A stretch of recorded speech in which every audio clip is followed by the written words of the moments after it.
పశ్చిమాసియాలో మళ్ళీ యుద్ధం మొదలైంది. ఇరాన్ పై అమెరికా మరోసారి భయంకరమైన దాడులకు పాల్పడింది. నిన్నటి వరకు డొనాల్డ్ ట్రంప్ అండ్ అటువైపు నుంచి ముస్తఫా ఖమేనీ ముందుగా శాంతి చర్చలకు మేము సిద్ధంగా ఉన్నామని ఒప్పేసుకున్నారు. ఆ తర్వాత 60 రోజుల పాటుగా శాంతిని నెలకొల్పుతాం, ఆ రకంగా ప్రతిరోజు ఓ డిస్కషన్ పెడతాం, మీ డిమాండ్స్ ఏంటి, మా డిమాండ్స్ ఏంటి, మనిద్దరం ఏ రకంగా పరిష్కరించుకోవాలి, దీనికి ఒక శాశ్వత పరిష్కారం ఇద్దామని చెప్పి మాట్లాడుకున్నారు. నిన్న ఒకానొక సిచ్యువేషన్లో ఇరాన్ ప్రెసిడెంట్ పెజెస్కియాన్ ఒక మీడియా సమావేశంలో మాట్లాడుతూ ఆయన డైరెక్ట్గా ఏమన్నారంటే, ఇక్కడ ఎన్ని రోజుల పాటుగా జరిగేటువంటి యుద్ధానికి ముగింపు పలకబోతున్నామని చెప్పుకొచ్చారు. కానీ ఇరాన్ పై అమెరికా మరోసారి మిసైల్ వర్షం కురిపించింది. దక్షిణ ఇరాన్లోని మిసైల్ లాంచ్ స్థావరాలపైన యుఎస్ భయంకరమైన దాడులు చేసింది. రాత్రి జరిగినటువంటి ఆ దాడులకు సంబంధించిన దృశ్యాలను ఒకసారి ఆర్టీవీ స్క్రీన్ పై చూద్దాం.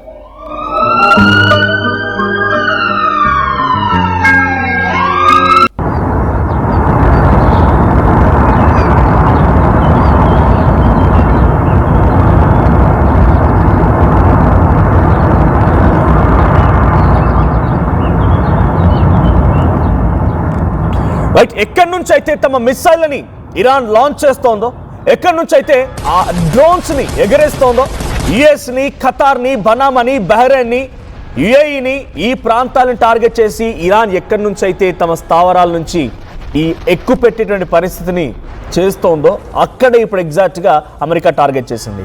అక్కడే ఆ ప్రాంతాన్ని పేల్చేసింది. దీంతో పాటుగా సముద్ర మార్గంలో సీ మైన్స్, ముందే తెలిసిందే, స్ట్రైట్ ఆఫ్ హార్మూజ్ని అటు ఇరాన్ కంట్రోల్లోకి తీసుకోవడం కోసం ఉపయోగించుకునే ప్రధానమైనటువంటి ఆయుధం సీ మైన్. ఏ క్షణమైనా వాళ్ళ కనుసైగా వాళ్ళకి టోల్ కట్టకుండా ఎగిరిపోయేటువంటి ఆ నౌకల్ని పేల్చడం కోసం ఈ సీ మైన్స్ని వినియోగిస్తోంది. అయితే ఎగ్జాక్ట్గా ఇప్పుడు ఆ సీ మైన్స్ మొత్తం కూడా పెడుతున్న క్రమంలో ఆ బోట్ల పైన, ఆ నౌకల పైన డైరెక్ట్గా ఇరాన్ మిస్సైళ్ల వర్షం, ఇరాన్ పెడుతున్న క్రమంలో అమెరికా మిస్సైళ్ల వర్షం కురిపించింది. అయితే ఈ విషయాన్ని ఏకంగా యుఎస్ మిలిటరీ సెంట్రల్ కమాండ్స్ ప్రతినిధి టిమ్ హాకిన్స్ అఫీషియల్గా అనౌన్స్ చేశారు. ఇరాన్ దళాల నుంచి ముప్పు పొంచి ఉన్న కారణంగా ఎప్పటికైనా ఇరాన్ దళాల నుంచి మళ్ళీ మాకు ముప్పు పొంచి ఉంది, కాబట్టే మేము సెల్ఫ్ డిఫెన్స్లో భాగంగా ఈ దాడి జరిపామని అమెరికా కమాండ్స్ చెప్తున్నారు. ఇక ఖతార్లో అమెరికాతో ఆల్రెడీ చర్చలకు వెళ్లారు ఇరాన్ ప్రతినిధులు. చర్చలు ఒకవైపు జరుగుతూ ఉండగానే అమెరికా ఇరాన్పై ఈ స్థాయిలో మెరుపు దాడులు చేయడాన్ని ఇరాన్ కూడా చాలా భయంకరంగా, తీవ్రంగా ఖండిస్తోంది. అటువైపు నుంచి ఇదే రకమైనటువంటి సమాధానం కూడా వచ్చే అవకాశం ఉంది. ఇక అమెరికా అనూహ్య దాడులతో ఇరాన్ ఉక్కిరిబిక్కిరవుతోంది. ఇరాన్ ఏం చేయబోతుందన్న దానిపైన చాలా తీవ్రమైనటువంటి ఉత్కంఠ నెలకొంది. 60 రోజుల పాటుగా యుద్ధానికి బ్రేక్ ఇవ్వాలని ఇరు దేశాలు నిర్ణయించుకున్న తర్వాత ఆ తర్వాత మళ్ళీ రోజుకొకసారి చర్చలు జరపాలని, మీ కండిషన్స్ ఏంటి, మా కండిషన్స్ ఏంటి, ఎవరెవరు ఇద్దరం కలిసి పరస్పరంగా కండిషన్స్ ఎట్లా ఫుల్ఫిల్ చేసుకోవాలి, ఇవి పాసిబుల్ అవుతాయి, ఇవి పాసిబుల్ అవ్వు, ఇలా 60 రోజుల పాటుగా మనం రోజు చర్చించుకుందాం. కానీ ఇప్పటికిప్పుడు మాత్రం యుద్ధం ఆగిపోవాల్సిందే. ఇది డొనాల్డ్ ట్రంప్ నుంచి వచ్చినటువంటి మాట. At the same time Iran president Pezeshkian and Mustafa Khamenei super leader నుంచి వచ్చినటువంటి మాట కూడా. కానీ అంతలోనే ఏం జరిగిందేమో మళ్ళీ యుద్ధం మొదలైంది. ఇక్కడ డైరెక్ట్గా ఈరోజు జరిగినటువంటి దాడి ఎక్కడ అంటే దక్షిణ ఇరాన్లోని ఎక్కడైతే ఇరాన్ తమ మిసైల్స్ని, ఒకసారి మీరు విజువల్లో చూడండి, కింద యుద్ధ ట్యాంకర్లు వెళ్తూ ఉన్నాయి. ఆ యుద్ధ ట్యాంకర్ల నుంచి, ఆ స్థావరాల నుంచి డైరెక్ట్గా ఇరాన్ మిసైల్స్ని, డ్రోన్స్ని, ఇతరత్ర ఏమంటారు వాటిని, బాంబులన్నింటినీ కూడా ఇక్కడి నుంచి ప్రయోగిస్తోంది ఇరాన్. అటు ఖతార్, కువైట్, బనామా, బహ్రెయిన్ ఈ ప్రాంతాలను టార్గెట్ చేస్తోంది ఎగ్జాక్ట్గా అక్కడి నుంచే. సో ఆ ప్రాంతాన్ని ఢీ కొడితే, ఎక్కడైతే రూట్ కాజ్ని కిల్ చేస్తే, వేర్లతో సహా పీకి పారేస్తే ఇక అక్కడి నుంచి వాళ్ళకి అవకాశం ఉండదు అని చెప్పి అనుకుందేమో అమెరికా. అందుకే అక్కడే టార్గెట్ చేసి కొట్టిపడేసింది. ఓవైపు చర్చలు పెడుతోంది, చర్చలు జరుగుతూ ఉన్నాయి, ఖతార్ వేదికగా ఈ చర్చలు జరుగుతూ ఉన్నాయి. చాలా వరకు గతంతో పోలిస్తే 90% పాజిటివిటీసే ఈ చర్చలకు కనబడుతూ ఉన్నాయి. యుద్ధం దాదాపుగా ఇక ముగియబోతోందనేటువంటి సంకేతాలు చాలా స్పష్టంగా కనబడుతున్నాయి. కానీ అంతలోనే ఏం జరిగింది అని అంటే, అమెరికా చెప్తున్న మాట ఏంటి, సెంట్రల్ కమాండ్స్ ఏం చెప్తున్నారు, టిమ్ హాకిన్స్ సెంట్రల్ కమాండెన్స్ సంబంధించిన చీఫ్ ఆయన ఏం చెప్తున్నారు, మేము సెల్ఫ్ డిఫెన్స్ చేశాం, ఇరాన్ దగ్గర ఇంకా మిసైల్స్ అవన్నీ ఉన్నాయి కాబట్టి వాళ్ళు ఏ క్షణమైనా మళ్ళీ మాపై దాడి చేసే అవకాశం ఉంది, ఈ దాడిని మేము తట్టుకోవాలంటే డెఫినెట్గా మేము సెల్ఫ్ డిఫెన్స్ చేసుకోవాల్సిందే. సో సెల్ఫ్ డిఫెన్స్లో భాగంగా జరిగిన అటాక్ మాత్రమే అనేది central commands of US team hacks చెప్తున్నారు. సో ఏదైనా జరిగినా ఇప్పుడు జరిగిన దాడి చాలా భయంకరమైనది. ఒకేసారి ఎక్కడి నుంచి అయితే మిసైల్స్, ఎక్కడి నుంచి అయితే డ్రోన్స్ ప్రయోగిస్తారో అక్కడ జరిగినటువంటి దాడి ఇరాన్ మొత్తాన్ని కూడా ఒకసారిగా కుదేలు చేసింది, ఒకసారిగా ఉక్కిరి బిక్కిరి చేసింది. ఒకసారి మళ్ళీ ఆ విజువల్ చూద్దాం, ఎటువంటి దాడి జరిగింది, ఆ దాడి తర్వాత ఇరాన్లో సిచ్యువేషన్ ఏంటనేది.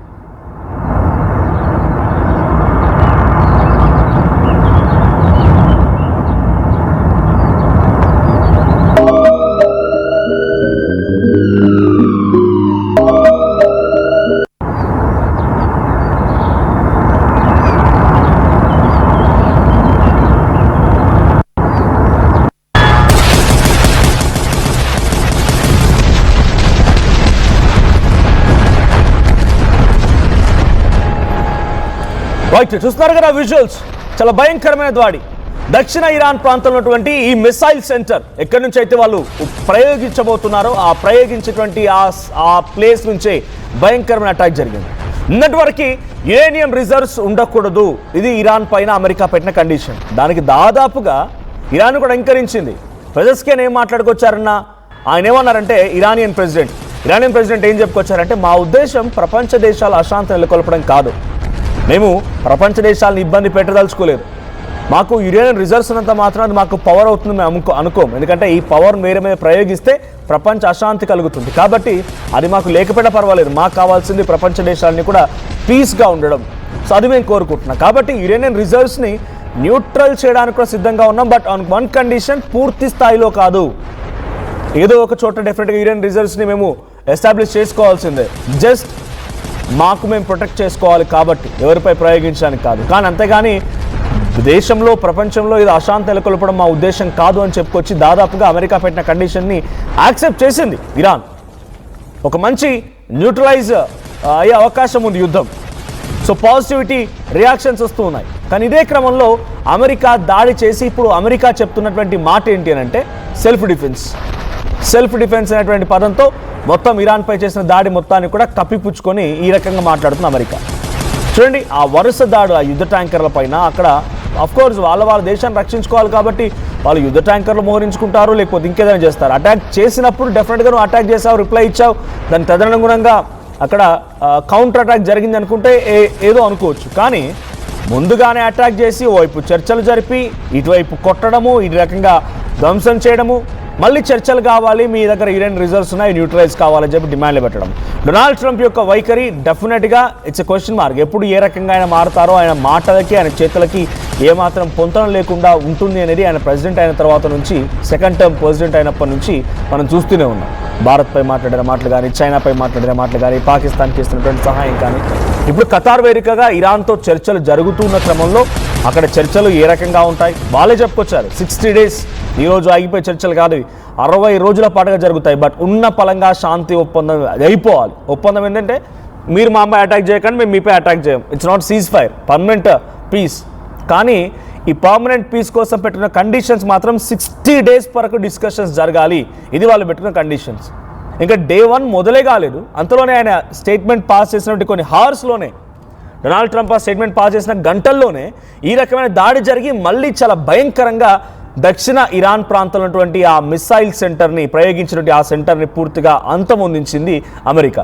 సో ఇప్పుడు ఇరాన్ కూడా ఇదే స్థాయిలో రిట్రీట్ చేయబోతోంది డెఫినెట్గా. గతంలో కూడా చాలా సందర్భాల్లో అమెరికా దాడి చేసింది కానీ చెప్పి వెనక్కి కూర్చొని మూలకు నక్కి కూర్చున్న ప్రాపర్టీ ఇరాన్ ఎప్పుడు చేయలేదు. ఆ రకంగా ఎప్పుడు సైలెంట్గా ఉండిపోలేదు. అంతకంతకు సమాధానం చెప్తుంది. వాళ్ళు 1,000 ఇస్తే 2,000 ఇస్తామని చెప్పి అంతకంతకి తెగిస్తోంది ఇరాన్.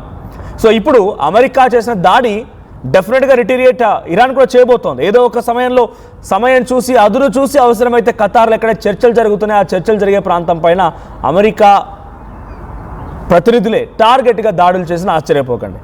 ఎందుకంటే ఇరాన్ సైలెంట్గా కూర్చునేలా కనిపించట్లేదు. మీరు దాడి చేస్తే మేము చేస్తాం, మీరు యుద్ధాన్ని ఆపండి మేము ఆపేస్తాం, మీరు అన్నదానికి సహకరిస్తున్నాం కదా, మీరు చెప్పిన మాట వల్ల వింటున్నాం కదా అని చెప్పి మాపై పదే ఇటువంటి అటాక్స్ చేస్తే ఊరుకోమని రకంగా ఇరాన్ కూడా సిద్ధంగా ఉంది. కాబట్టి ఏ క్షణమైన మళ్ళీ ఇరాన్ వైపు నుంచి ఆ యుద్ధం మరింతగా పెరిగే అవకాశం ఉంది.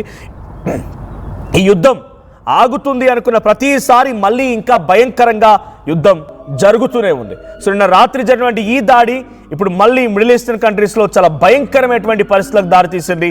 సో ఆ పరిస్థితులు మరింతగా కొంత చెలరేగే అవకాశం, మరింతగా రెచ్చిపోయి రోజు రోజుకి ఇది పెరిగే అవకాశం కూడా కనబడుతోంది. ఇప్పుడు అమెరికా చర్చలు జరుపుతుందా, లేదు మళ్ళీ ఇరాన్ దాడితో ఇరాన్ వైపు నుంచి వచ్చేటువంటి ఆ రిటిలియేషన్ని కాపాడుకోవడం కోసం ఏదైనా ఇంకా డెఫినెట్గా గుంటనక్క వేషాలు వేస్తుంది అనేది చూడాల్సిన అవసరం అయితే ఉంది. ఇంకా స్ట్రైట్ ఆఫ్ హార్ముజ్ దగ్గర ఇరాన్ నౌకలు నిలిపివేస్తూనే ఉంది అమెరికా. స్ట్రైట్ ఆఫ్ హార్ముజ్లో అటు ఇరాన్ కూడా నౌకలు రానివ్వకుండా సీ మైన్స్ ఏర్పాటు చేయడానికి సిద్ధమవుతోంది. ఇదే క్రమంలో ఆ సీ మైన్ ఏర్పాటు చేసిన నౌకలపైన దక్షిణ ఇరాన్ పైన డైరెక్ట్గా అమెరికా అటాక్ చేయడం ఇప్పుడు ఇరాన్ జీర్ణించుకోలేకపోతుంది. ఏ క్షణమైనా ఒక భయంకరమైనటువంటి దాడి, ఒక చాలా పెద్ద మొత్తంలో దాడి ఇరాన్ వైపు నుంచి అమెరికాపై జరిగే అవకాశం కూడా ఉంది. హూఎవర్ కామెంట్ చేస్తున్న వాళ్ళు ఫాల్స్ అనేటువంటి విధంగా క్లెయిమ్ చేస్తున్న వాళ్ళు ప్లీజ్ అర్థం చేసుకోండి. Let know. అవగాహన లేకపోతే అవగాహన తెచ్చుకోండి. 1కి 10 సార్లు చెక్ చేసుకున్న తర్వాత ఈ వార్త మీకు అందించడం జరుగుతోంది. సో ఇన్ఫర్మేషన్ అబ్సల్యూట్ రాంగ్ అంట. ఇఫ్ ఎట్ ఆల్ నేను వెబ్సైట్ కూడా చెప్తున్నాను ఎక్కడి నుంచి అయితే నేను అంటే అఫ్కోర్స్ అక్కడికి సంబంధించి ఆ యుఎస్ సెంట్రల్ కమాండ్ ట్వీట్ నేను చూశాను. సో కానీ మీకు సోర్స్ అర్థం కావడం కోసం చెప్తున్నాను. నేను చూస్తున్న website Al Jazeera. If at all మీకు కావాలంటే ఎవరైతే కామెంట్ చేశారో మహేష్ అంట, చెక్ చేసుకోండి.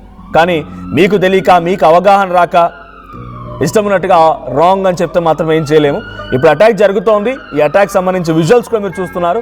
ఇఫ్ ఎట్ ఆల్ నీడెడ్ ఒక్కసారి మీరు ఇరానియన్ డిఫెన్స్ ఫోర్స్ అనేటువంటి ఆ ట్విట్టర్ అకౌంట్ చూసినా, US central command and force అనేటువంటి ఆ ట్విట్టర్ అకౌంట్ చూసినా కూడా ఈ దాడికి సంబంధించిన విజువల్స్ కానీ అక్కడ జరిగిన సంఘటన కానీ మీకు కూడా అర్థమవుతుంది.